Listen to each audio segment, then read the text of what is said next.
అనుదినము ప్రభు సన్నిధిలో పొందెదము అనుదిన కృప, అనుదిన కృప, అనుదిన కృప.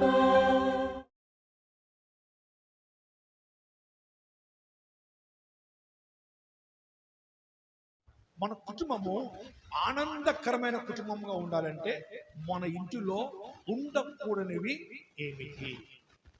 ఆదికాండము చూద్దాం, 35వ అధ్యాయము 2వ వాక్యమును ధ్యానం చేసుకుంటే యాకోబు అంటున్నాడు ఏమని, తన ఇంటి వారితోనూ తన యొద్దనున్న వారందరితోనూ మీ యొద్దనున్న అన్య దేవతలను పారవేసి మిమ్మును మీరు శుచిపరుచుకుని మీ వస్త్రములను మార్చుకొనుడి.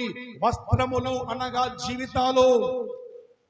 నీ జీవితాన్ని మార్చుకోవాలి, నీ హృదయాన్ని మార్చుకోవాలి, పాత మనసు తీసివేయాలి, పాత వస్త్రాలు తీసివేయాలి, పాత అలవాట్లు మార్చుకోవాలి, సమస్తాన్ని కూడా విడిచిపెట్టాలి, అన్ని కూడా మార్చుకొని నీ వస్త్రాలు మార్చుకొని ఎప్పుడైతే నీ హృదయాన్ని మార్చుకొని క్రీస్తులో కట్టబడి క్రీస్తు కొడుకు నువ్వు నిలబడతావో అప్పుడే నీ కుటుంబము ఏ విధంగా ఉంటుందంటే ఆనందమయమైన కుటుంబముగా నీ కుటుంబము ఉంటుంది. మొదట నీ కుటుంబము ఆనందమయమైన కుటుంబంగా ఉండాలంటే నువ్వు మార్చుకోవాల్సింది ఏమో తెలుసా? అలవాట్లను మార్చుకోవాలి.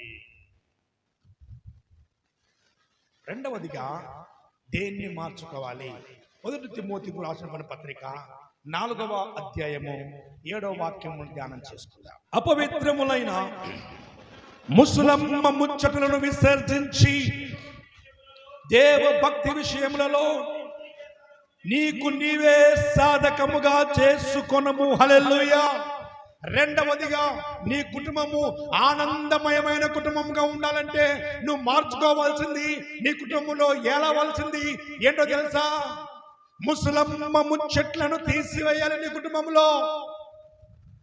కుటుంబంలో ముసలమ్మ ముచ్చట్లకు అవకాశాన్ని ఇవ్వకుండా, వారి మాటలు విని వీరి మాటలు విని నీ కుటుంబాన్ని పాడు చేసుకోకుండా, నీ సంసార జీవితాన్ని పాడు చేసుకోకుండా నీ కుటుంబము కట్టబడాలంటే, ఆనందమయమైన కుటుంబముగా ఆ కుటుంబం ఉండాలంటే దేవుడు అంటాడు దేవ భక్తి విషయములో నీకు నీవే సాధకముగా ఉండాలి.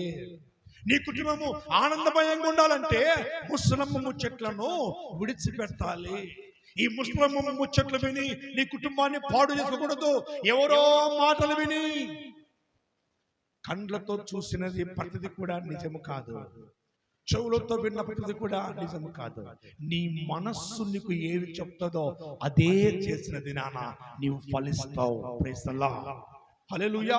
నీ మనస్సు ఏది చెప్తే, వాళ్ళు చెప్పినారు వీళ్ళు చెప్పినారు అలా ఉండాలి ఇలా ఉండాలి, అది చేస్తే నా దోషం పోతుంది, ఇది చేస్తే నా పాపం పోతుంది, ఇక్కడికి వెళ్తే నా పాపం పోతుంది, అక్కడ పోతే నా పాపం పోతుంది, ఇలా ఉంటే బాగుంటాము కాదు.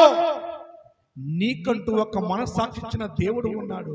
ఆయన సన్నిధిలో నీ దేవ భక్తిని సాధకము చేసుకుంటకు నిన్ను నువ్వు ప్రార్థనలో ఉండి నీ కుటుంబాన్ని కట్టుకోవాలి తప్ప వ్యర్థమైన దాన్ని ఎందుకు మనసు పెట్టుకొని నీ కుటుంబాన్ని పాడు చేసుకోకూడదు. ఆ తర్వాత అదే తిమోతి 6:20 అంటూ ఉన్నాడు, చూద్దాం ఒకసారి. నీకు అప్పగించబడిన దానిని కాపాడి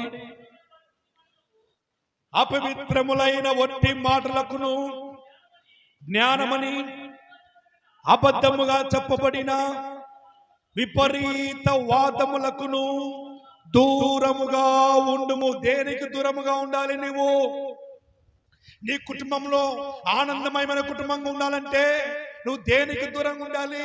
మొదట ముసలమ్మ ముచ్చట్లకు దూరంగా ఉండాలి. రెండవదిగా దేనికి? అపవిత్రమైనటువంటి ఒట్టి మాటలు, జ్ఞానమని అబద్ధముగా చెప్పబడుతున్నటువంటి విపరీతమైనటువంటి వాదములు.